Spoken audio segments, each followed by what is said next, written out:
येनाक्षरसमाम्नायमधिगम्य महेश्वरात् कृत्स्नं व्याकरणं प्रोक्तं तस्मै पाणिनये नमः। वाक्यकारं वररुचिं भाष्यकारं पतञ्जलिं पाणिनिं सूत्रकारं च प्रणतोऽस्मि मुनित्रयं नमस्कृत्य तदुक्तिः परिभाव्य च वैयाकरणसिद्धान्तकौमुदीयं विरच्यते।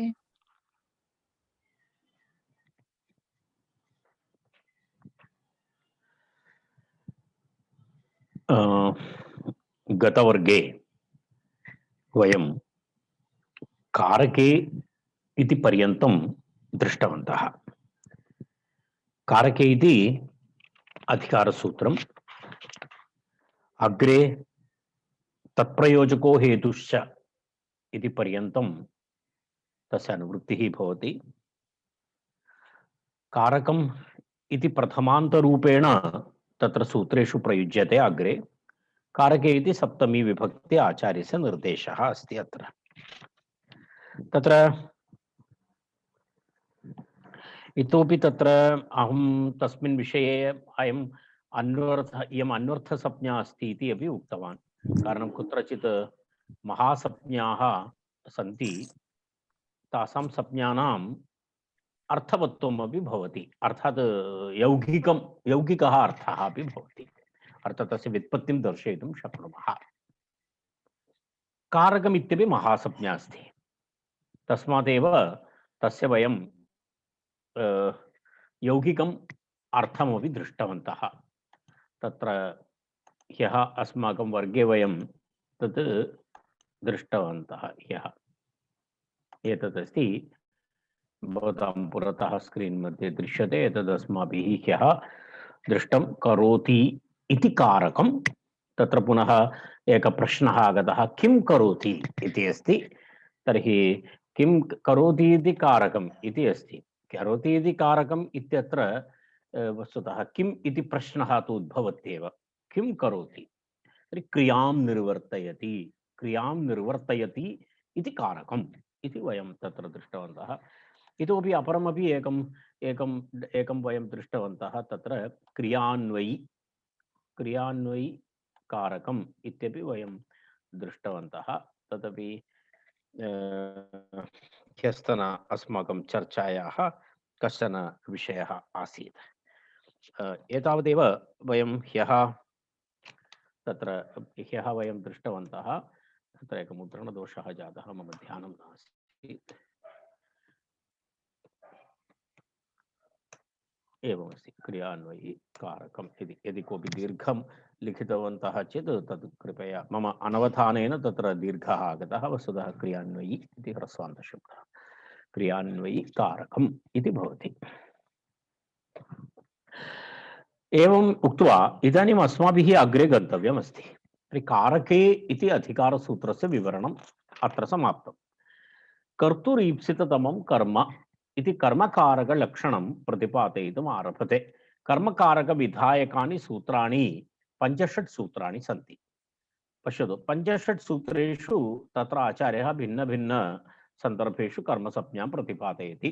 कर्तुरीप्सिततमं कर्म, तथा युक्तं च अनीप्सितं, गतिबुद्धिप्रत्यवसानार्थकशब्दकर्म अकर्मकाणामणिकर्तासरणौ अकथितं च हृक्रोरन्यतरस्याम् अतिशीस्तासां कर्म उपान्वध्याङ्वसः इत्यादि सूत्राणि तत्र सन्ति। एतानि सर्वाणि सूत्राणि कर्मसंज्ञाविधायकानि सूत्राणि। तर्हि कर्तुरीप्सिततमं कर्म इति पठनात् पूर्वम् अहं पश्यामि किञ्चित् कर्तृकारकविषये, कर्मकारकविषये अहं किञ्चित् वैयाकरणसिद्धान्तकौमुदीं किञ्चित् पार्श्वे स्थापयित्वा किञ्चित् एक बैकग्राउंड इति भूमिकाम् अहं कथयामि। तेन किं भवति, एतद् अवगमनाय किञ्चित् सारल्यं भवति। कारणम् एतत् पूर्णरूपेण पारिभाषिकः विषयः, पूर्ण टेक्निकल् अस्ति। तर्हि तत्र गमनात् पूर्वं किञ्चित् क्रियाविषयकम् अहं प्रतिपादनं करोमि। तत्र क्रियायाः विषये किञ्चित् अहं तत्र प्रतिपादयामि इति अहं चिन्तयामि। तर्हि भवतां सर्वेषां तत्र पुनः कर्तृकारक कर्मकारकसूत्रेषु, कर्मसंज्ञासूत्रेषु, अनन्तरं कर्तृसंज्ञाविधायकसूत्रेषु प्रवेशः किञ्चित् सरलः भवति। अन्यथा तद् तत्रैव वयं भ्रमणं कुर्मः इति अहं पश्यामि। तेन किञ्चित् वयम् एकं क्रियापदं प्रथमं पश्यामः। एकं क्रियापदं स्वीकृत्य तस्य किञ्चित् विश्लेषणं कृत्वा तत्र कथं कर्तुः सम्बन्धः, कथं कर्मसम्बन्धम् इति विषये वयं किञ्चित् पश्यामः। तदर्थम् अहं किञ्चित् भवतां पुरतः एकम् इदानीं टेक्स्ट् दर्शयामि। कर्तुरीप्सितं कर्म इति वयं तत्रैव आगच्छामः। ततः पूर्वं किञ्चित् पश्यामः।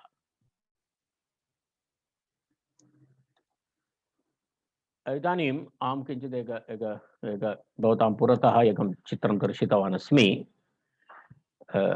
धात्वर्थः इति विषयः अस्ति। भवन्तः जानन्ति यदा एवं वयं पश्यामः एकं क्रियापदम् इति वयं पश्यामः। एतत् भवता नोट् कृतं स्यात् इति मन्ये। रैट्। इदानीं पश्यतु, क्रियापदं भवति। यदा वयं नामपदं पश्यामः तत्र ह्यः दृष्टवन्तः द्रोणः इति, तत्र द्रोण इति प्रातिपदिकं भवति, अनन्तरं सु इति प्रत्ययं भवति। तत्र वयम् एकं क्रियापदं वयं स्वीकुर्मः। क्रियापदं वयं स्वीकुर्मः चेत् तत्र किं किं भवति इति क्रियापदं स्वीकुर्मः चेत् तत्रापि भागद्वयं भवति। यदा उदाहरणाय वयम् एवं कुर्मः, सर्वेषां पाके रुचिः भवति, तस्मात् पचति इत्येव स्वीकुर्मः। पचति इति क्रियापदं वयं स्वीकुर्मः। एतत् एकं क्रियापदम् अस्ति। एतस्मिन् क्रियापदे भागद्वयमस्ति। यदा सर्वत्र क्रियापदेषु भागद्वयं भवति। किं किं भवति इति पश्यामः। तत्र एकक्षणं। क्रियापदे भागद्वयं। तत्र एकमस्ति, एकः भागः अस्ति धातुः। धातुः इति एकः भागः। धातुः प्लस प्रत्ययः। कः प्रत्ययः तदपि द्रष्टव्यमस्ति। अत्र विशेषतया वक्तव्यं भवति। तिङ् प्रत्ययः इति। तिङ् प्रत्ययः इति वक्तव्यम्। अर्थात् किमर्थम्, अन्यथा प्रत्ययः इति सुप् तु न भवति। अत्र पश्यामः वयं तिङ् प्रत्ययः, तिङ् प्रत्ययः भवति। रैट्। धातुः अनन्तरं प्रत्ययः। प्रत्ययः इत्यस्य विशेषतया अहं विवरणं कृतवान्, तिङ् प्रत्ययः इति। यदि तदेव वयम् अत्र पश्यामः, इदानीं क्रियापदम् अस्माकं हस्ते अस्ति, पचति इति एकम् अस्ति। तर्हि तस्य एवमस्ति, धातुः नाम अत्र पच इति धातुः, अनन्तरं प्लस् पच धातोः तत्र ति प्रत्ययः, तिप्तस्थि इति सूत्रं वयं जानीमः। तत्र तिङ् प्रत्ययविधायकानि सूत्राणि सन्ति। तदेव पदसंज्ञा भवति, सुबन्धं वा भवतु तिङन्तं वा भवतु, तेन क्रियापदम् इति अहम् उक्तवान्। तर्हि धातुः अनन्तरं प्रत्ययः क्रियापदम् इत्यत्र इति भागद्वयं भवति। इत्युक्ते धातु प्लस् तिङ् इति द्वयं मिलित्वा एकं क्रियापदं भवति। उदाहरणाय पचति इति अहं स्वीकृतवान्। अत्र धातुः नाम पच इति धातुः, प्रत्ययः नाम ति इति वर्तमानकालस्य लट्लकारस्य प्रथमपुरुष एकवचन प्रत्ययः ति इति लट् लकारः। तर्हि पचति इति तत्र प्रक्रियाः भवन्ति। तत्र पच धातु कर्तरि शप् इत्यादिकं भूत्वा सः विषयः भिन्नः विषयः, अत्र इदानीं चर्चनीयः विषयः नास्ति। तर्हि पच, अन्यथा कोऽपि पृच्छति पच इति दृश्यते, अनन्तरं ति इति दृश्यते, कथं महोदय पचति इति भवति, पच्ति इति भवति खलु इति। तथा नास्ति। तत्र एकः विकरणप्रत्ययः अपि तन्मध्ये भवति, आ शप् इति, तेन कारणेन पचति इति भवति। सः भिन्नः विषयः। भुवादिप्रकरणं भवन्तः द्रष्टुं शक्नुवन्ति। तर्हि अत्र पच अनन्तरं ति अस्ति, धातुः अनन्तरं ति। पश्यतु, धातोः कश्चन अर्थः भवति, ति प्रत्ययस्य कश्चन अर्थः भवति। तर्हि एतत् द्वयं मिलित्वा पचति इति तत्र क्रियापदस्य अर्थः भवति। किञ्चित् सूक्ष्मेक्षिकया वयं तत्र पश्यामः। तत्र वयं किञ्चित् अग्रे गच्छामः चेत्, इदानीं पश्यतु, धात्वर्थः इति तत्र प्रथमः भागः, अत्र प्रथमः भागः कः अस्ति, यदा मया प्रतिपादिते प्रथमः भागः अस्ति धातुः, द्वितीयः भागः अस्ति प्रत्ययः इति भागद्वयं। वयम् एकैकस्य भागस्य कः अर्थः, अर्थात् एकक्रियापदस्य उच्चारणेन वयं किं किम् अवगन्तुं शक्नुमः। यदि तद्वयम् अवगच्छामः तर्हि कर्तरिप्रयोगः कर्मणि प्रयोगः, कर्ता कः, कर्म किम् इत्यादि अवगन्तुं किञ्चित् सरलतया शक्यते। तर्हि अत्र अत्र पश्यतु, धातुः इति प्रथमः भागः, तिङ् इति तस्य द्वितीयः भागः, एवं भागद्वयं तत्र अस्ति। तत्र भागद्वये वयं पश्यामः चेत् तत्र इतोपि किञ्चित् वयं सूक्ष्मं पश्यामः। इदानीम् एतत् पश्यतु, इतः वयम् अग्रे गच्छामः। रैट्, धात्वर्थः कः इति प्रश्नः। पश्यतु, धातोः धातोः कस्यापि धातोः अर्थद्वयमस्ति। एकः धातुः अर्थद्वयं दर्शयति। किं किं दर्शयति? एकं तु फलं दर्शयति, अपरं तु व्यापारः इति भवति। कारण क्रियापदं नाम क्रियां निर्वर्तयति इति अस्ति खलु। तत्र कापि वा क्रिया भवतु, तत्र तु किञ्चित् फलं तु भवत्येव, परन्तु लौकिकं फलं नास्ति अत्र। तदपि अत्रत्य फलविवरणं नाम पारिभाषिकं फलं भवति। फलमित्युक्ते तत्र यदा वयं वदामः पचति इत्यस्य फलं किम्? उदरपूरणम् इति अर्थः नास्ति। तथा अर्थः अत्र न भवति। तत्तु लौकिकार्थः सर्वे जानन्ति, लौकिकार्थः अत्र विषयः नास्ति। तर्हि फलम् इत्यस्य भिन्नः पारिभाषिकः अर्थः भवति। तद्वयं पश्यामः। तस्य अवगमनम् अनिवार्यमस्ति। अनन्तरं व्यापारः भवति। व्यापारः इति तत्र तद् फलानुकूलः व्यापारः। तर्हि फलं किञ्चित् भिन्नं, तस्य प्रतिकूलव्यापारः तु न भवति। तस्मात् सर्वदा एकं चिन्तनीयं, धातौ भागद्वयं भवति, एकं तु फलम्, अपरं तु व्यापारः। तर्हि सर्वदा तद्फलानुकूलः व्यापारः भवति एषः। अनन्तरं व्यापारः तु कर्ता करोति, तस्मात् व्यापाराश्रयः कर्ता इत्युच्यते। तद् अग्रे पश्यामः। इदानीम् एतद् अवगतं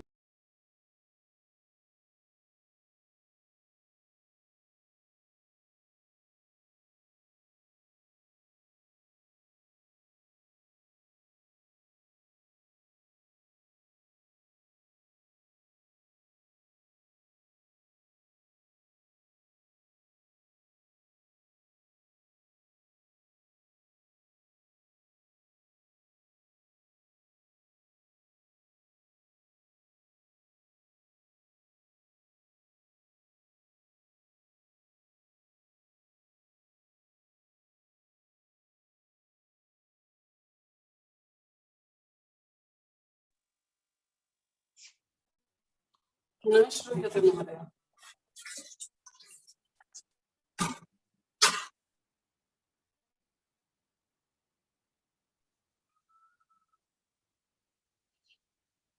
तत्र प्रायः नेट्वर्क् प्राब्लम् वर्तते।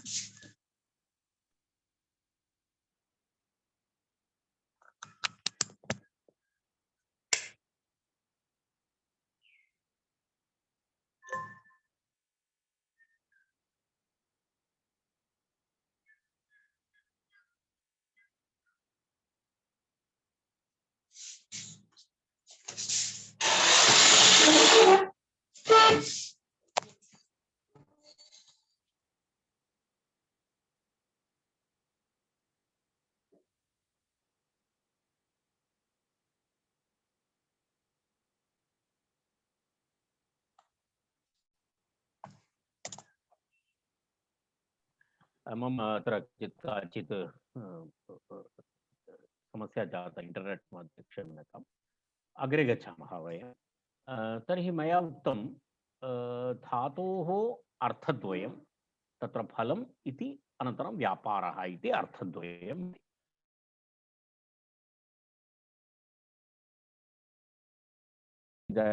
इदानीम् अस्माभिः एतस्य उदाहरणनिमित्तं तत्र कश्चन धातुः स्वीकृतः। कः धातुः स्वीकृतः अस्ति? तत्र अस्माभिः पच धातुः वयं स्वीकृतवन्तः। पचति इति क्रियापदं। पचति इति क्रियापदे वयं दृष्टवन्तः, तत्र पचति इति क्रियापदस्य, क्षम्यताम्,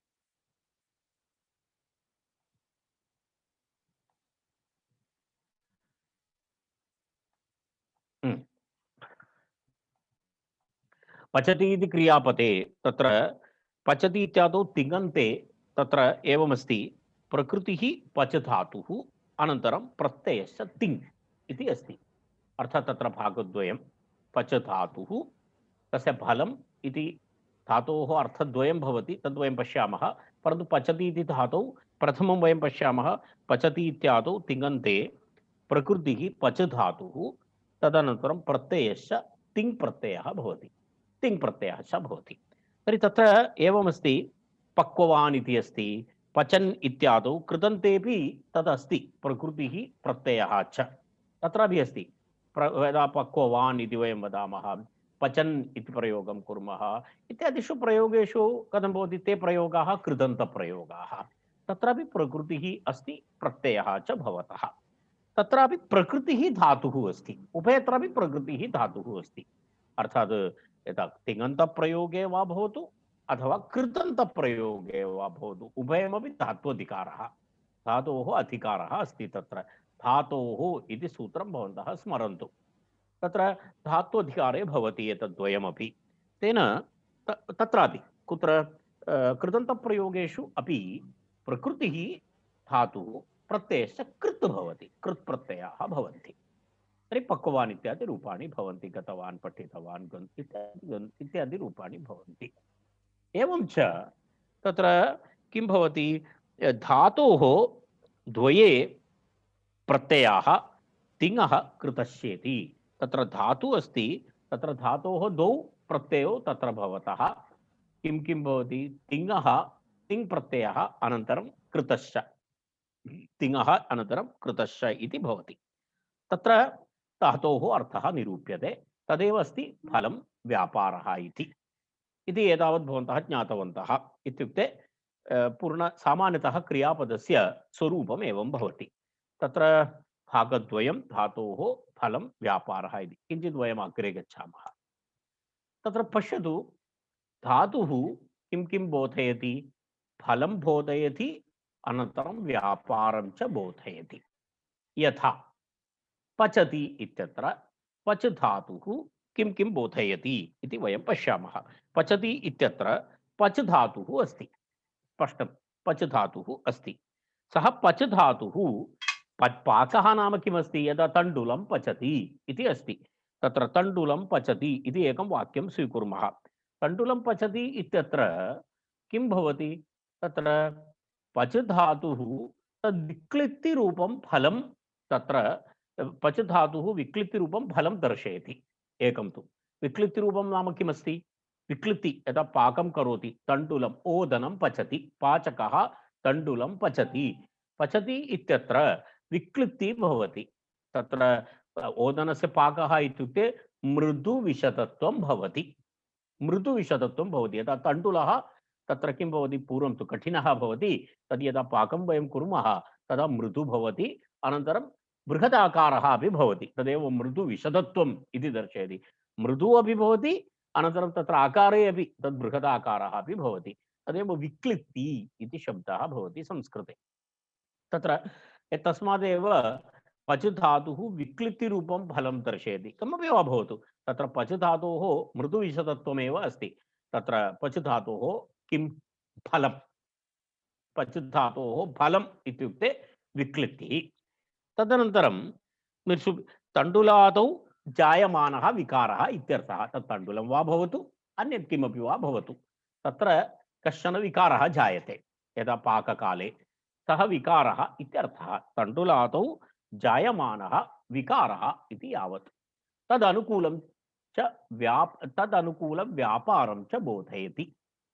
अर्थात् उभयं बोधयति फलमपि बोधयति अनन्तरं तद् फलसिद्ध्यर्थं यः व्यापारः भवति तं व्यापारमपि बोधयति इत्युक्ते विक्लित्त्यनुकूलव्यापारः इति वयं वदामः तस्य सरलतया वयं वदामः विक्लित्तिफलं विक्लित्ति इति फलं तदनुकूलः व्यापारः इति तस्य आशयः इति भवन्तः इदानीम् एतत् स्पष्टमस्ति अर्थात् धातोः अर्थद्वयम् एकः अर्थः फलम् अपरः अर्थः व्यापारः इति तत्र फलमपि बोधयति व्यापारमपि बोधयति तर्हि उदाहरणाय एतत् यं कमपि क्रियापदं भवन्तः स्वीकुर्वन्तु तत्र एकः धातुः तु भवत्येव तत्र तत्र वर्तमानस्य धातोः अर्थद्वयं तु भवत्येव, तत्तु सर्वत्र भवति। यदा द्विसहस्रधातवः सर्वेषां धातूनाम् एवमेवं भवति। तर्हि एवं च पच धातोः अर्थः इदानीं किमस्ति? विक्लित्यनुकूलः व्यापारः इति भवति पूर्णार्थः।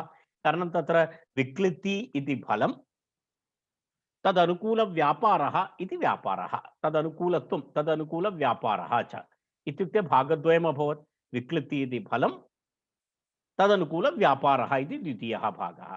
तर्हि एतद्द्वयं मिलित्वा धातोः अर्थः भवति विक्लित्यनुकूलः व्यापारः इत्येव पच धातोः अर्थः।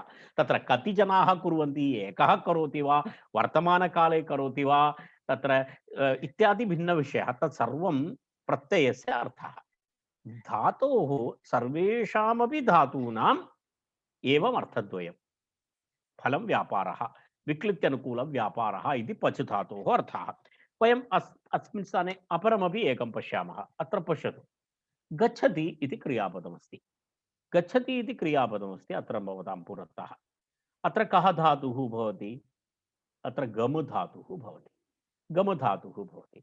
गम धातुः भवति चेत् तस्य फलं किमस्ति? एकप्रदेशात् अपरप्रदेशं प्रति गच्छति, अर्थात् तत्र संयोगः भवति, अपरस्मिन् प्रदेशे संयोगः भवति। तस्मात् तस्य फलं नाम संयोगरूपं फलं।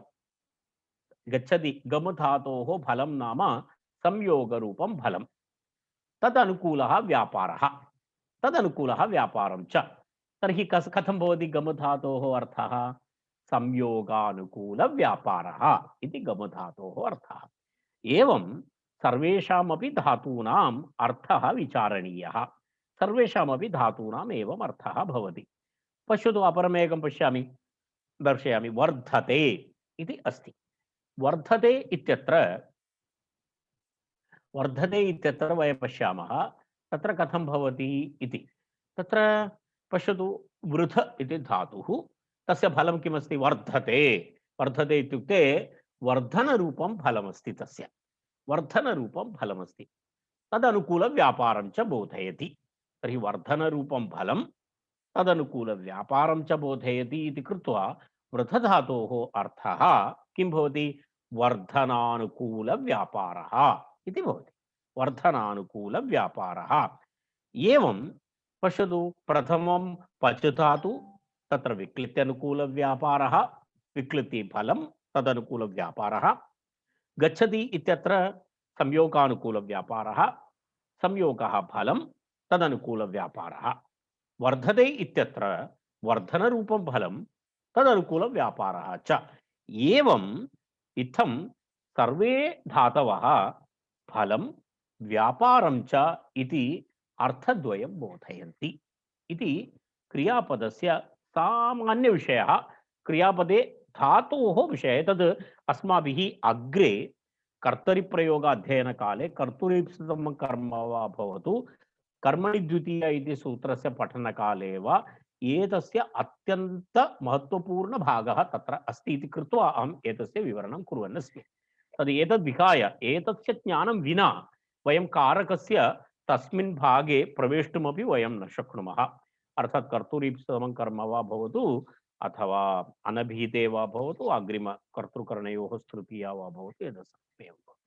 सो इदानीम् अहं चिन्तयामि भवन्तः एतत् ज्ञातवन्तः, तत्र धातोः अर्थद्वयम् इति। इदानीं वयं पश्यामः चेत् पूर्वमेव वयं दृष्टवन्तः किं, तत्र क्रियापदे भागद्वयमस्ति तिङन्ते। तत्र प्रथमः भागः धातुः, द्वितीयभागः तिङ् इति अस्ति। इदानीं तिङ् अर्थविषये वयं किञ्चित् पश्यामः। तिङ् इति भवन्तः पश्यन्तु, तत्र तिङ् इति उभयतापि भवति। तत्र किमस्ति? ति इति एकमस्ति, तत् ति इति वर्तमानकाल सामान्यप्रयोगः, ते इति कर्मणि प्रयोगः भवति। यदा ते इति कर्मणि प्रयोगः दर्शितः, तद् आत्मनेपदप्रयोगः इति न स्वीकर्तव्यः। यदा रामः पाठं पठति, रामेण पाठः पठ्यते इति ते तत्र दृश्यते। तर्हि वयं तस्मिन् विषये किञ्चित् विस्तरेण पश्यामः। पचति इत्यादौ ति प्रत्ययः श्रूयते। यदा तत्र पच प्लस् ति इति ति प्रत्ययः भवति। ति प्रत्ययस्य तत्र के अर्थाः भवन्ति? यथा धातोः फलम् अनन्तरं व्यापारः इति अर्थद्वयमस्ति। तद्वत् ति इति प्रत्ययस्यापि केचन अर्थाः सन्ति, केचन अर्थाः तत्रापि सन्ति। के अर्थाः तत्र भवन्ति? कारकम् इति अर्थः भवति। इत्युक्ते तत्र ति प्रत्ययस्य कारकम् अर्थः भवति। इत्युक्ते कर्तृकारकम् अनन्तरं कर्मकारकं च बोधयति ति प्रत्ययः। तत्र कारकमिति ति प्रत्ययः इति तिङ्प्रत्ययः चेत् कर्तृकारकं कर्मकारकम् इति अहं वदामि। केवलं ति प्रत्ययः कर्तृकारकं दर्शयति। कर्मणि प्रयोगे चेत् ते इति प्रत्ययः भवति। ते इति प्रत्ययः भवति चेत् तत् कर्मणि कर्मकारकं दर्शयति, कर्मकारकं सूचयति। तेन कारणेनैव वयं जानीमः अयं कर्तरि प्रयोगः, अयं कर्मणि प्रयोगः इति वयं वदामः। यदा तत्र ति इति क्रियापदस्य प्रत्ययभागः यदि कर्तृर्थे प्रयुज्यते तर्हि सः प्रयोगः कर्तरि प्रयोगः। कर्तरि इत्युक्ते किमस्ति? कर्त्रार्थे प्रयुज्यते। कर्मणि प्रयोगः कर्मार्थे प्रयुज्यते इति कर्तरि प्रयोगः। कर्मणि केवलं भावमेव दर्शयति तर्हि भावे प्रयोगः इत्युच्यते। यदि भावार्थे प्रयुज्यते तर्हि भावे प्रयोगः भवति। तत्र एवं प्रयोगत्रयं भवति। तर्हि पश्यामः तिङ् प्रत्ययस्य ति प्रत्ययस्य इति लिखितमस्ति, तत्र मुद्रणदोषः। तिङ् प्रत्ययस्य कारकम् अथवा भावः, कारकमिति कर्तृकारकं कर्मकारकम् इति ज्ञातव्यं। कर्तृकारकं कर्मकारकम् इति इदानीं प्राथमिकदृष्ट्या तावदेव चिन्तयामः। अथवा पुनः भावः इति एक सेट् अस्ति तस्मादेव तदनन्तरम् एक तत्र कोमा अस्ति। अर्थात् तत्र तिङ् प्रत्ययस्य एकः अर्थः कारकम् अनन्तरं भावः इति एकः अर्थः। इत्युक्ते तत्र अर्थत्रयं भवति। किं किं? तदेक सेट् अस्ति। कर्तृकारकं कर्मकारकम् अनन्तरं भावार्थः। एतत् त्रयं वस्तुतः तिङ् प्रत्ययेन बोध्यते इति एकः विषयः। तदनन्तरं पुनः कालः, कालमपि तत्र तिङ् प्रत्ययेनैव बुध्यते। किं? वर्तमानकालः वा। यदा पचति इति वयं वदामः तर्हि वयं जानीमः अयं प्रयोगः वर्तमानकालिकः। यदा अपचत् इति वयं वदामः एषः प्रयोगः भूतकालप्रयोगः। पक्ष्यति इति वयं वदामः तर्हि वयं जानीमः अयं प्रयोगः भविष्यकालप्रयोगः इति। वयं कालमपि तिङ् प्रत्ययादेव वयम् अवगन्तुं शक्नुमः। केवलं पच् इति भागात् कालस्य अवगमनं न भवति, तत्र न भवति। तस्मात् कालः इति द्वितीयः अर्थः। तृतीयः अर्थः अस्ति संख्या। संख्या च अर्थः संख्या भवति। संख्या नाम किमस्ति? संख्या इत्युक्ते तत्र यदा वयं पचति इति वदामः तदा वयम् अवगन्तुं शक्नुमः, एककर्तृकत्वम् अवगन्तुं शक्नुमः। पचतः इति श्रूयते, तत्र तः इति श्रूयते, तर्हि द्विकर्तृत्वं वयम् अवगन्तुं शक्नुमः। यदा पचन्ति इति वयं जानीमः तत्र बहुकर्तृत्वं वयम् अवगन्तुं शक्नुमः। इत्युक्ते तत्र कर्तुः संख्याम् अथवा कर्तरिप्रयोगे कर्मणि प्रयोगे कर्मणः संख्यां वयम् अवगन्तुं शक्नुमः। तर्हि ति इति प्रत्ययेन अथवा तिङ् प्रत्ययेन तत्र किं किम् अवगम्यते इति उक्तं? कारकं, कारकम् इत्यत्र विवरणं कर्तृकारकं कर्मकारकं, भावः इति एकः सेट् अस्ति। तदनन्तरं कालः, कालः अपि अवगम्यते। तदनन्तरं पुनः संख्या। यदा उदाहरणद्वारा पश्यामः, यदा पचति अथवा पच्यते इत्यत्र पचति इति वा पच्यते इति वयं स्वीकुर्मः। तत्र ति ते प्रत्ययः भवति। ति ते प्रत्ययः भवति कर्तृकारकं। यदा क्षम्यताम्, अत्र पचति इत्यत्र एतस्य धातोः एव पचति पचते इति रूपद्वयमस्ति। पच्यते इति अग्रे वदामः वयम्, अग्रे अस्ति। पचति इत्यत्र किमर्थम् इत्युक्ते पच् धातु उभयपदी अस्ति। परस्मैपदी अपि तस्य प्रयोगः अस्ति, आत्मनेपदी अपि प्रयोगः अस्ति इति कृत्वा तत्र पचति इत्यपि प्रयोगः अस्ति, पचते इत्यपि प्रयोगः अस्ति। तद् ति ते इति तत्र दत्तमस्ति। तस्य भिन्नार्थः अपि भवति। पचति इत्यत्र एकः अर्थः भवति, पचते इत्यस्य भिन्नः अर्थः भवति। पाकः तु अस्ति। अस्तु, नाम ति अनन्तरं ते प्रत्ययः किं किं दर्शयति कर्तृकारकं दर्शयति अनन्तरं वर्तमानकालं दर्शयति तदनन्तरं पुनः एकत्वसंख्यां च बोधयति इति तत्र भागत्रयम् अहम् उक्तवान् अर्थत्रयं कारकं किं कारकं दर्शयति कर्तृकारकं तदनन्तरं पुनः कालं किं कालं दर्शयति वर्तमानकालं तदनन्तरम् एकत्वसंख्यां च तत्र दर्शयति इति एवमस्ति स्थितिः तदनन्तरं पुनः अग्रे गच्छामः एवं च किं तत्र पच्यते इत्यत्र तु किं किं भवति पच्यते इत्यत्र तु ते इति दृश्यते कर्मणि प्रयोगः पच्यते इति कर्मणि प्रयोगः तत्र तु ते इत्यनेन प्रत्ययः किं किं दर्शयति इति पश्यामः तत्र कर्मकारकं दर्शयति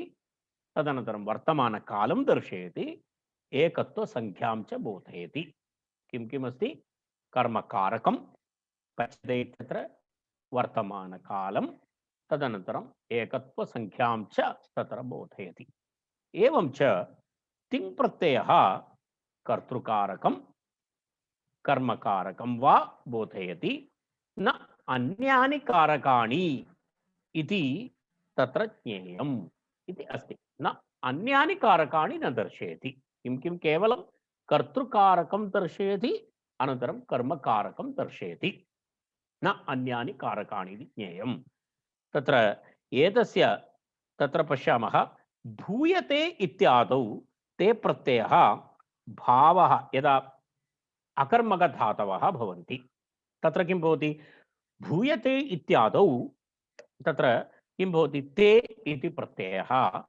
भावं कालश्च बोधयति तत्र संख्याविषयः नास्ति तत्र कालः बोध्यते अनन्तरं भावः बोध्यते एतत्त्रयं मिलित्वा तर्हि ति ते इति प्रथमं तत्र उक्तं तत्तु कर्तृकारकं दर्शयति पच्यते इत्यत्र कर्मणि प्रयोगे ते इति प्रत्ययः कर्मकारकं दर्शयति भूयते इत्यादिषु तत्र किं भवति भूयते इत्यादिषु तत्र ते प्रत्ययः भावं कालः च दर्शयति इति उक्तम् एवम् एतस्य आधारेण किं भवति प्रयोगः त्रिधा भवति प्रयोगः त्रिधा भवति किं भवति कर्तरि प्रयोगः कर्मणि प्रयोगः भावे प्रयोगः इति वयं जानीमः एतत् बहु प्राथमिक एतत् कर्तरि प्रयोगः कर्मणि प्रयोगः भावे प्रयोगः इति वयं तु जानीमः परन्तु तस्य बेस् एतदस्ति तदेव अस्माभिः अत्र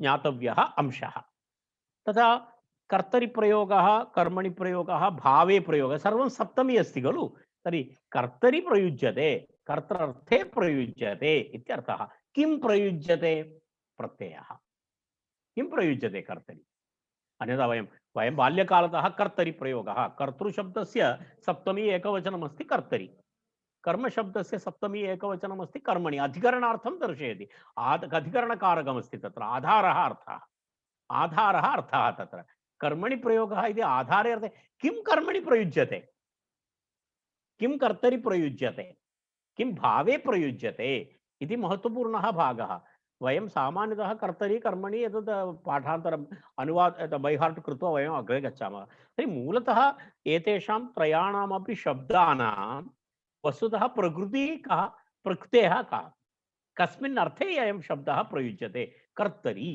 इति कर्तृशब्दस्य सप्तमी एकवचनम् आधारार्थं दर्शयति तर्हि अहं गृहे इत्यस्य कः अर्थः गृहे अर्थः गृहे इत्यस्य यत्र गृहमस्ति तत्र इत्यर्थः भवति तर्हि एवं सर्वसप्तम्यन्तशब्दानां विद्यालये गृहे इत्यादि इत्यादि इत्यादि पश्यामः तर्हि कर्तरि इत्युक्ते कर्तृर्थे इति अर्थः स्वीक्रियते कर्तृर्थे पुनः प्रयोगः कस्य प्रयोगः कर्तृर्थे कस्य प्रयोगः कर्तरि कस्य प्रयोगः भवति तर्हि कर्तरि तिङ् प्रत्ययस्य प्रयोगः तेन कारणेन कर्तरि प्रयोगः भवति यदा पच्यते इत्यत्र वयं गच्छामः चेत् तत्र ते इति प्रत्ययः कर्मणि प्रयुज्यते तस्मात् सः प्रयोगः कर्मणि प्रयोगः भूयते इत्यत्र वयं गच्छामः तत्र ते इति प्रत्ययः भावार्थं कालमपि दर्शयति तस्मात् भावे इति कारण कालः अनन्तरं संख्या एतत् सर्वत्र समानमस्ति इति कृत्वा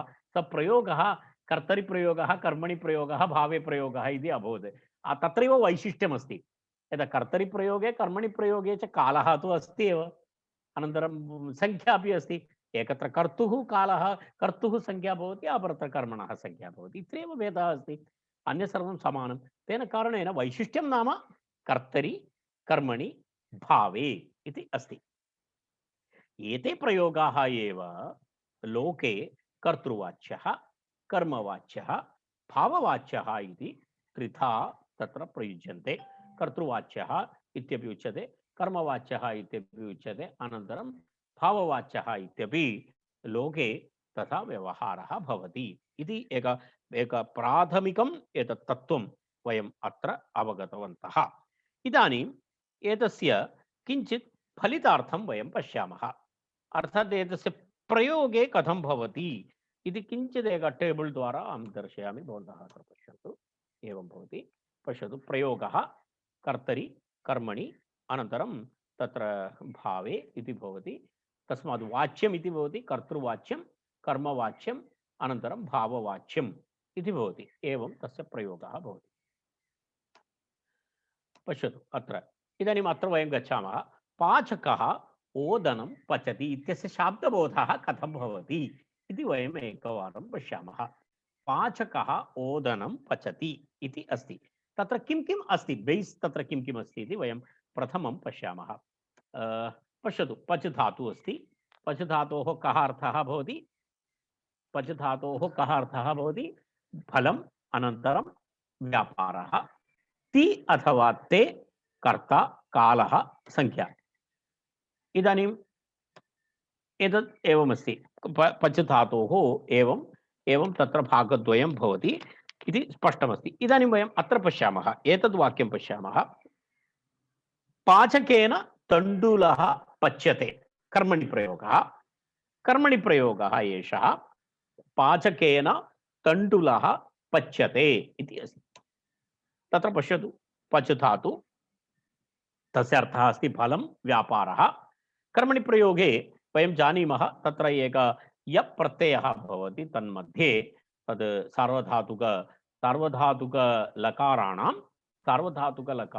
यदा वयं कर्मणि प्रयोगं कुर्मः तत्र कश्चन प्रत्ययः भवति, कश्चन वर्णः तत्र आयाति, यकारः।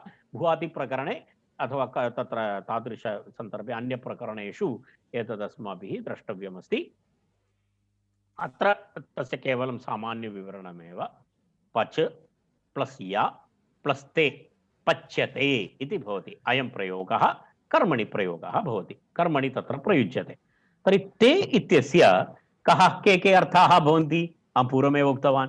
ते इति कर्मकारकं दर्शयति, ते इति अत्र कालं दर्शयति, अनन्तरं संख्यां दर्शयति। तत्र उभयोरपि भेदः नाम अत्र किमस्ति? अत्र पश्यतु, अत्र कर्ता इति ते इति कर्ता इति अस्ति, कर्तारं दर्शयति। कालः संख्या समानम्। अत्र वयम् आगच्छामः, ते इति कर्म दर्शयति, कालः संख्या इति समानम्।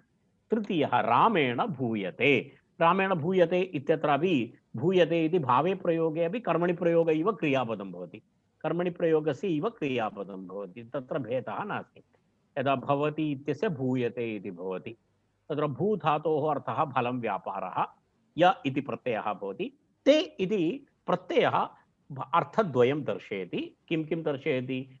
भावं दर्शयति, कालं च दर्शयति। भावार्थं बोधयति, कालार्थमपि बोधयति इति त्रयाणामपि प्रयोगाणां सामान्यनियमः।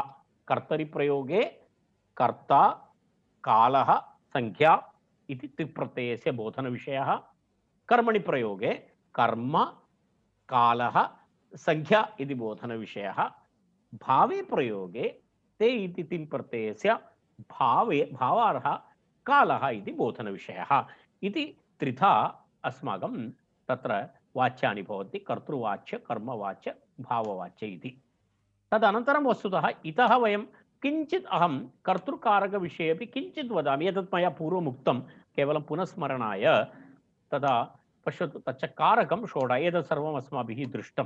कर्ता कर्म च करणं सम्प्रदानं तथैव च अपादान अधिकरणम् इत्याहुः कारकाणि षड्। एतदहं पूर्वं प्रतिपादितवान् भवन्तः अपि जानन्ति तत्र यत् कर्ता अनन्तरं करणम् एतत् अहं किञ्चित् अत्र वदामि तदनन्तरं वयं स्वतन्त्रः कर्ता इति पठनकाले एतस्य लाभः भवति कर्तुरीप्सितमं कर्म इति पठनाय अपि एक भूमिका निर्माणम् आवश्यकं तर्हि प्रथमं कर्तारम् अहं किञ्चित् प्रतिपादयामि तद् आवश्यकमस्ति कारणं क्रियां निर्वर्तनं कर्तुः कार्यमस्ति कर्ता क्रियां निर्वर्तयति कारणं तस्मादेव वयम् आदौ उक्तवन्तः कर्तृकारकस्य क्रियापदेन सह साक्षात् सम्बन्धः भवति अन्येषां कारकाणां क्रियापदेन सह परम्परया सम्बन्धः भवति सम्बन्धः तु उभयत्रापि अस्ति कर्तृकारकस्यापि अस्ति अन्येषां कारकाणामपि क्रियया सह सम्बन्धः भवति तस्मादेव क्रियान्वयी कारकं यदि क्रियासम्बन्धः नास्ति चेत् कारकत्वं न भवति क्रियान्वयी कारकम् इति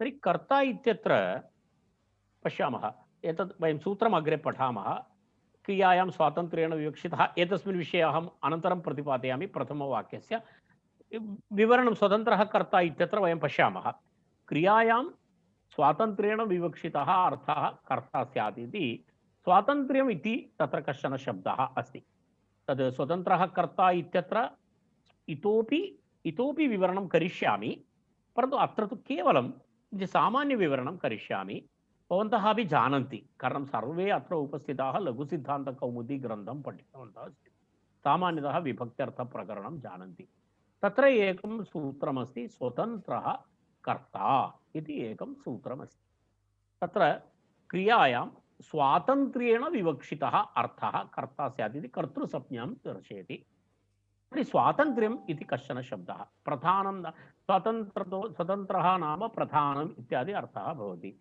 परन्तु अत्र वयं पश्यामः स्वातन्त्र्यं नाम व्यापार आश्रयत्वम् इति वदति व्यापार आश्रयत्वं स्वातन्त्र्यं व्यापारस्य आश्रयः व्यापारः भवति व्यापारः स्वयं तु न भवति व्यापारः स्वयं तु न भवति तत्र व्यापारस्य कृते कश्चन आश्रयः अपेक्षितः व्यापाराश्रयः इति वयं वदामः तद् परिवर्तनं भवति यत्र एकत्र चैत्रः भवति एकत्र मैत्रः भवति एकत्र देवदत्तः भवति एकत्र यज्ञदत्तः भवति तर्हि व्यापाराश्रयः इति गणितसिद्धान्तानुसारं वयं वदामः चेत् अत्र व्यापाराश्रयः इति एक्स् वाल्यू एकैकवाक्ये भिन्नं भवति अत्र अर्थात् चैत्रः पाकं करोति पाचति इत्यत्र चैत्रः तत्र व्यापाराश्रयः मैत्रः पचति इत्यत्र मैत्रः व्यापाराश्रयः रैट् तर्हि व्यापाराश्रयः इत्यस्य व्यापाराश्रयः इति वयं स्वातन्त्र्यम् इति वदामः इत्युक्ते व्यापाराश्रयः कर्ता इति तस्य शास्त्रीयं विवरणं व्यापारस्य आश्रयः कर्ता भवति यदा इदानीं किञ्चित् कथं तस्य तत्र उदाहरणेन वयं पश्यामः पश्यतु धातोः अर्थः द्वयं किमस्ति अर्थद्वयं फलं व्यापारः च इति पूर्वम् अस्माभिः उक्तं तत्र व्यापारस्य यः आश्रयः सः कर्ता भवति उदाहरणाय सूतः पचति इति एकं वाक्यं सूतः इति पाचकः सूतः इत्युक्ते पाचकः इत्यर्थः सूतः पचति इति अस्ति सूतः पचति इत्यत्र इदानीं वयं पश्यामः तत्र क्रियापदं किमस्ति पचति धातुः कः पच धातु तर्हि पच धातोः कः अर्थः पाकक्रिया पच धातोः अर्थः नाम पाकक्रिया पाकव्यापारः सा क्रिया कुत्र अस्ति सूदे अस्ति पाकक्रिया तु सूतः करोति तस्मात् पाकक्रिया इदानीं कुत्र अस्ति सूते अस्ति तथा च पाकक्रियायाः आश्रयः सूतः अतः सूतः कर्ता एवमस्ति क्लियर् अस्ति तत्र व्यापाराश्रयः भजधातोः अर्थः पाकक्रिया अस्ति पाकक्रिया इत्युक्ते पाकव्यापारः सः व्यापारः कुत्र अस्ति सूदे अस्ति सूतः पाकं करोति कश्चन तं दृष्ट्वा दूरे तिष्ठति तस्मिन् सः व्यापारः तु न भवति सः व्यापारः तु सूदे एव भवति तस्मात् पाकक्रियायाः आश्रयः सूतः। यदि पाकक्रियायाः व्यापारस्य आश्रयः यः भवति सः कर्ता। व्यापाराश्रयत्वं स्वातन्त्र्यं, स्वातन्त्र्यं नाम व्यापाराश्रयत्वम्, अतः सूतः कर्ता इति भवति। अन्य कानिचन उदाहरणानि अपि वयं पश्यामः। यदा अत्र पश्यतु, बालः खादति, बालः खादति, तत्र खाद् धातुः अस्ति। खाद् धातोः कः अर्थः? भक्षणक्रिया। भवन्तः अपि स्वतन्त्रं भिन्न भिन्न धातुं स्वीकृत्य भवन्तः चिन्तयितुं शक्नुवन्ति। एतदेव स्वीकरणीयम् इति न, अहं केवलम् उदाहरणाय द्वित्रिधातवः मया दर्शिताः। कमपि धातुं भवन्तः स्वीकुर्वन्तु, खाद् धातुः अस्ति, अर्थः किमस्ति? भक्षणक्रिया। भक्षणक्रिया अस्ति, भक्षणव्यापारः अस्ति। तत्र सा क्रिया कुत्र अस्ति? बाले अस्ति। यः बालः भक्षणक्रियां करोति, खादति, सः तस्य तत्र क्रियाश्रयः भवति। क्रियायाः आश्रयः बालः, व्यापारः। क्रिया नाम व्यापारः, व्यापारस्य आश्रयः बालः, अतः बालः कर्ता। अपरमस्ति वटुः लिखति। वटुः नाम ब्रह्मचारी। वटुः लिखति, लिखधातोः अर्थः लेखनक्रिया। सा क्रिया कुत्र अस्ति? वटौ अस्ति। तस्मात् लेखनक्रियायाः आश्रयः वटुः, अतः वटुः कर्ता। सूर्यः प्रकाशते। सूर्यः प्रकाशते, प्रकाशते इति अस्ति, प्रकाश, प्रकाशनक्रिया अस्ति। सा क्रिया इदानीं कुत्र अस्ति? सूर्ये अस्ति। दीपः प्रकाशते इति वदति चेत् तद् दीपे भवति। तत्र सा क्रिया सूर्ये अस्ति, अतः प्रकाशनक्रियायाः आश्रयः सूर्यः, अतः सूर्यः कर्ता। स्पष्टम्? एतावत् कर्तृविवरणं ज्ञातव्यमस्ति। एतत् ज्ञात्वा इदानीं कर्मकारकस्य अहं विवरणं करिष्यामि। तत्र वयं पश्यामः, कर्तृ ईप्सिततमं कर्म इति सूत्रं भवति। सूत्रविवरणं सिद्धान्तकौमुदीतः करिष्यामि एव। केवलम् अत्र किञ्चित् विवरणं कृत्वा पुनः वयं बालमनोरमायां तस्य सर्वविवरणमस्ति, तत्र गच्छामः। इदानीम् अस्माकं विषयं प्रति आगच्छामः। कर्तुरीप्सिततमं कर्म इति भवति। कर्तुरीप्सिततमं कर्म इत्यस्य सूत्रार्थः इति, कर्तुः ईप्सिततमं कर्म इति तत्र पदत्रयम् अस्ति। कर्तुः क्रियया आप्तुम् इष्टतमं कारकं कर्मसंज्ञं स्यात् इति अस्ति। तत्र कारकम् इति तत्र अनुवर्तते, कारकमिति अनुवर्तते। वयं जानीमः, तत्पूर्वमेव उक्तम्। अर्थात् यत्र यत्र कारकविधायकसूत्राणि भवन्ति अग्रे, तत्र तत्र कारके इति तत्र अनुवर्तते। अनन्तरं तत् प्रथमान्ततया तस्य परिवर्तनमपि भवति। तस्मादेव कारकं कर्मसंज्ञं स्यात् इति सूत्रार्थः। पुनः तत्र अपरः शब्दः अस्ति, तत्र ईप्सिततमम् इति एकः शब्दः अस्ति। आप्ल, आप्ल इति धातुः अस्ति। आप्ल व्याप्तौ इति धातुः भवति। आप्ल धातोः व्याप्तौ इति आप्ल धातु सन्नन्तात् तत्र तप्रत्ययान्तः शब्दः। आप्ल धातु मतिबुद्धिपूजार्थेभ्यश्च इति एकं सूत्रमस्ति। तत्र तत्र मतिः, तत्र मतिबुद्धिपूजार्थेभ्यश्च इति सूत्रेण तत्र वर्तमानार्थे तप्रत्ययः भवति। तप्रत्ययः भवति चेत् सन्नन्तशब्दः ईप्सा, तस्मात् तत्र किं भवति? तप्रत्ययः भवति। ईप्सित इति शब्दः भवति। तस्मात् पुनः किं भवति? तत्र अतिशयेन ईप्सित इत्यर्थे, अतिशयेन ईप्सित इत्यर्थे ईप्सिततम इति शब्दः भवति। तत्र ईप्सिततम इति शब्दः भवति। तदेव ईप्सिततमम् इति उच्यते। अत्र कर्तुरीप्सिततमं कर्म इति। तर्हि ईप्सिततमम् इति शब्दस्य व्युत्पत्तिं भवन्तः इदानीं ज्ञातवन्तः। तद् एतत् सर्वं भवतां बालमनोरमायाम् अस्ति एव। तत्र वयं तद् द्रष्टुमपि शक्नुमः। अहं दर्शयामि भवते, पश्यतु। अत्र एवम् अस्ति। तत्र पश्यतु, कारके इत्यनुवर्तते। प्रथमया आप्तुमिष्यमाणम् ईप्सितम् इति अस्ति। ईप्सितम् इति शब्दस्य कः अर्थः? आप्तुम्। आप्तुं नाम किं? तद्वयम् अहं पुनः प्रतिपादयामि। आप्तुं तत्रैव तस्य रहस्यमस्ति। आप्तुम् इष्यमाणम् इति ईप्सितम्। तर्हि कथम् ईप्सितम् इति शब्दस्य व्युत्पत्तिः कथमस्ति? आप्ल इति धातु। एप्पल एप्पल नास्ति, आप्लृ इति अस्ति। तत्र व्याप्तौ इति अस्ति। तत्र व्याप्तौ अर्थे अस्मात् सन्नन्तात् किं भवति? मतिबुद्धिपूजार्थेभ्यश्च इति वर्तमानार्थे क्तप् प्रत्ययः भवति। सामान्यतः भूतकालार्थे क्तप् प्रत्ययः भवति, भवन्तः जानन्ति। तत्र अत्र वर्तमानार्थे भवति। मतिः नाम इच्छा, बुद्धेः पृथग्ग्रहणात्। तस्य च वर्तमाने इति कर्तरि षष्ठी। अतिशयेन ईप्सितम्, ईप्सिततमम् इति अस्ति। ईप्सिततमम् इति शब्दस्य अर्थः पश्यतु। तत्र कर्ता इति शब्दः अस्ति। कर्ता इति शब्दः तत्र सूत्रे अस्ति। कर्तुः इति अस्ति षष्ठी। कर्तुः इति तत्र षष्ठी भवति। तर्हि कर्तुः इति ईप्सिततमम् इति अस्ति।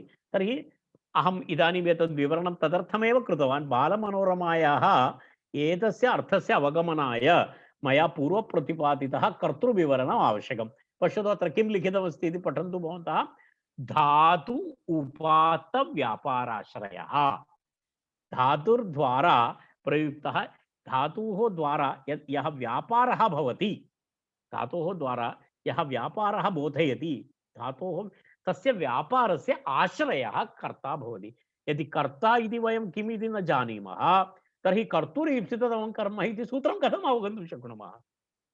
तर्हि एवं भवति। कर्ता इति पदस्य ज्ञानम् अवश्यम् आवश्यकम्।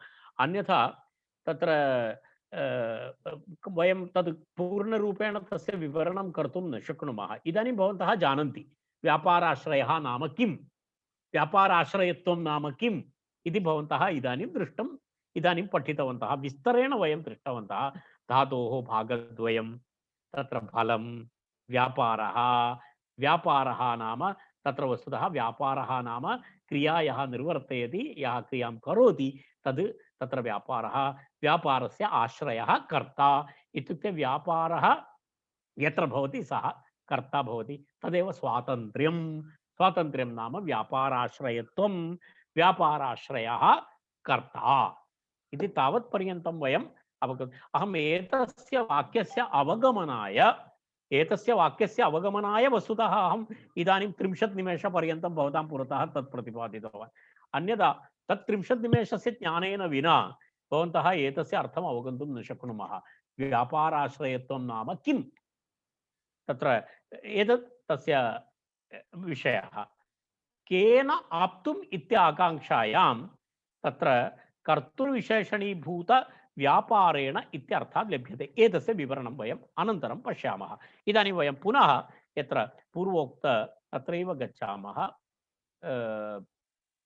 इदानीम् अत्रैव वयम् इतः एव पुनः आरम्भं कुर्मः। कर्तुः क्रियया आप्तुम् इष्टतमं कारकं कर्मसंज्ञं स्यात् इति सूत्रार्थः। सूत्रार्थस्य पश्यामः वयम्। इदानीं तत्र एकैकं वाक्यं वयं पश्यामः। तत्र प्रथममस्ति कर्ता काञ्चित् क्रियां निर्वर्तयति। एतत्तु वयं जानीमः। यदा सूतः तण्डुलं पचति इति वयं पश्यामः। सूतः तण्डुलं पचति। तर्हि तत्र सूतः कामपि क्रियां करोति, पाकक्रियां करोति। तर्हि सर्वत्र सर्वस्मिन् वाक्येपि किं भवति? कर्ता क्रियां निर्वर्तयति। निर्वर्तनं भवत्येव। क्रियां कारयति, क्रियां करोति। तत्र अन्यथा क्रिया तु न भवति। कर्तारं विना क्रिया तु न भवति खलु। तस्मादेव कर्तुः क्रियया सह साक्षात् सम्बन्धः। कर्ता नास्ति चेत्, व्यापाराश्रयः नास्ति चेत् क्रिया कथं भवति? स्वयमेव पचति इति न भवति। अस्ति, प्रयोगः अस्ति, परन्तु तस्य अर्थः भिन्नः। पच्यते ओदनः स्वयमेव इत्यादि प्रयोगः अस्ति, परन्तु तत्र एषः अर्थः नास्ति। यदा यदा गृहे महानसे स्वयमेव तण्डुलः गत्वा जले स्थापयित्वा चुल्लिकायाः उपरि गत्वा उपविश्य आत्मानं स्वयं पाकं करोति इति तस्य अर्थः नास्ति। पच्यते ओदनः स्वयमेव इत्यत्र कर्मकर्तरिप्रयोगः, तस्य अर्थः भिन्नः। तस्य पाक अतिशयत्वं दर्शयति। महिलाः जानन्ति। यदा महिलाः जानन्ति तत्र यदा केषाञ्चन तण्डुलानां पाककालः अल्पः भवति, विशेषतया अत्र केरलेषु यत् तण्डुलस्य प्रचारः अस्ति तस्य पाककालः घण्टा भवति। तस्मात् अत्र स्त्रियः सर्वदा पाकशालायामेव पाकगृहे एव अधिकतया भवन्ति, बहुकालः भवति। तर्हि एकैकस्य एकैक तण्डुलस्य वैशिष्ट्यं। तर्हि यत् तण्डुलं तत्र किं भवति, तत् अग्नि तत्र उष्णता मात्रेणैव तस्य पाकः भवति, शीघ्रमेव भवति, तत्र अतिशयः भवति, तत्र पच्यते ओदनः स्वयमेव इत्यादि प्रयोगः भिन्नः विषयः। केवलम् अहं भवताम् अवगमनाय, अथवा किं भवति, एतदेक अड्वर्टैस्मेण्ट् अस्ति, इदानीं कस्यापि मनसि जिज्ञासा भवति, अरे कर्मकर्तरि प्रयोगः किम् इति पठितुम् इच्छा भवति चेत् मम एतद् वचनं सार्थकमभवत्, पर्याप्तम्। तया क्रियया किंचित फलं जायते, तया क्रियया किंचित फलं जायते, अर्थात क्रियां कर्ता कांचित क्रियां निर्वर्तयति, तया क्रियया किंचित फलं जायते। तच्च फलं यत्र संबद्धं भवति, तच्च फलं यत्र संबद्धं भवति, फलं यत्र संबद्धं भवति इति व्यापारः न, व्यापारस्य संबद्धः कर्ता, तत् स्पष्टं। फलं यत्र संबद्धं भवति भवतु, फलं यत्र संबद्धं भवतु इति इच्छति तत् कर्मसंज्ञां प्राप्नोति। तथा च कर्ता स्वक्रिया जन्य स्वक्रिया प्रयोज्य इति स्वक्रियाजन्य फलेन यदा पाकं करोति, इति पाकक्रिया अस्ति, तेन तया क्रियया केन सह संबद्धुम् इच्छति, संबद्धुम् इष्यमाणं कर्मसंज्ञं स्यात् इति तस्य फलितः अर्थः। एतत् किञ्चित् टेक्निकल् विवरणम् अस्ति, अर्थात् एतत् किं वदामः, तात्विकं विवरणम् इति वयं वक्तुं शक्नुमः।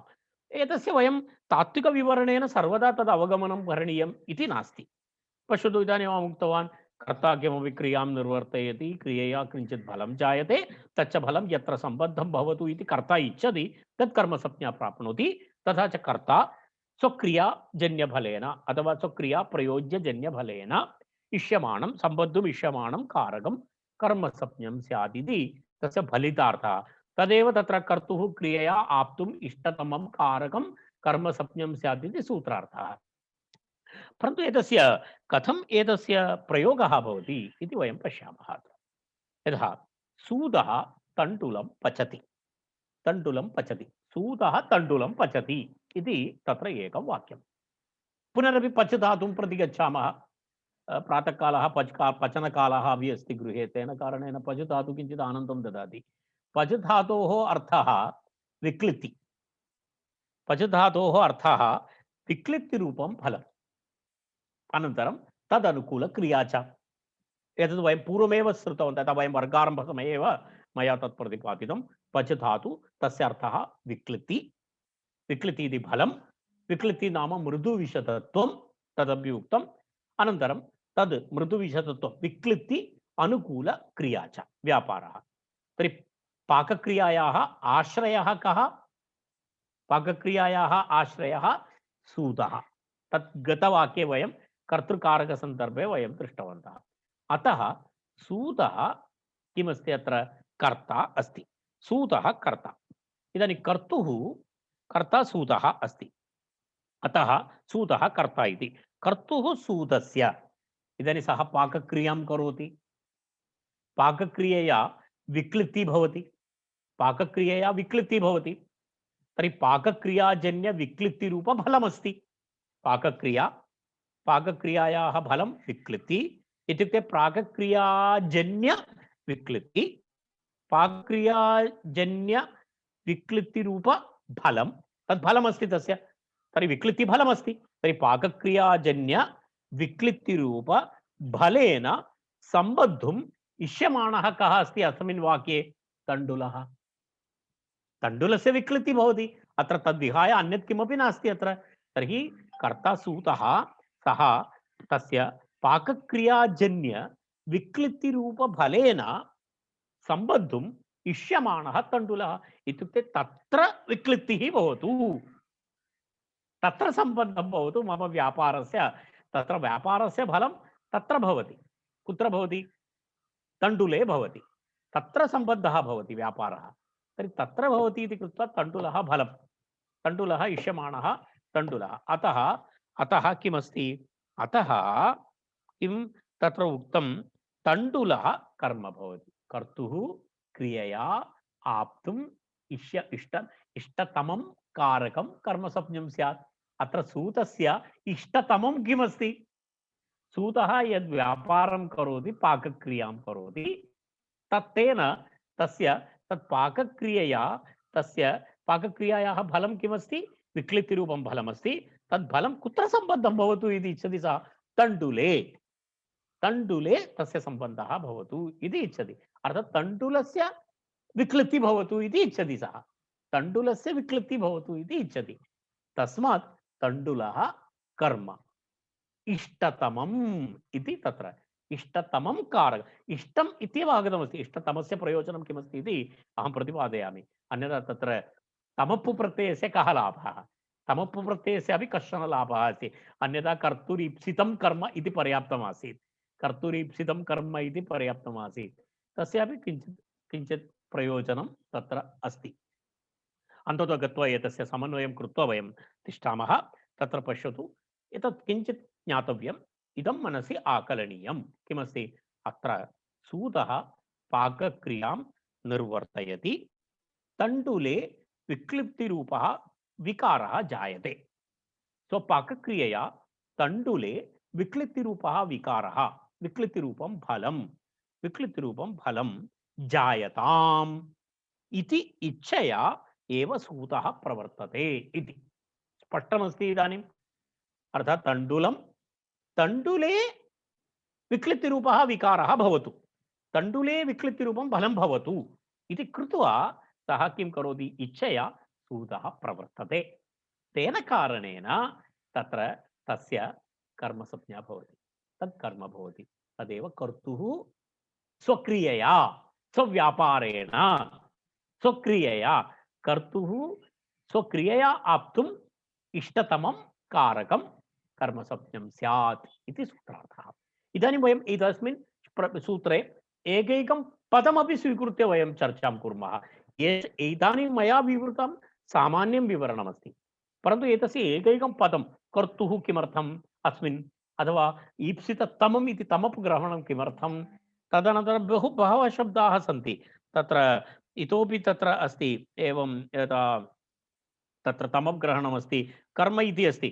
एतस्मात् पूर्वसूत्रमस्ति अधिशींस्तासां कर्म इति सूत्रमस्ति। अधिशींस्तासां कर्म भवन्तः जानन्ति, सूत्रेषु अदृष्टं पदं सूत्रान्तरात् अनुवर्तनीयं सर्वत्र इति नियमः अस्ति। तस्मात् नियमानुसारम् अनुवृत्तिः अपि कर्तुं शक्यते, अनुवृत्तिः न कृता अस्ति अत्र इत्यादि विषयाः अस्माभिः चर्चनीयाः सन्ति। एतेषां विषयाणां चर्चा वयम् अग्रिमवर्गे कुर्मः। इदानीं वयम् अत्र समापयामः।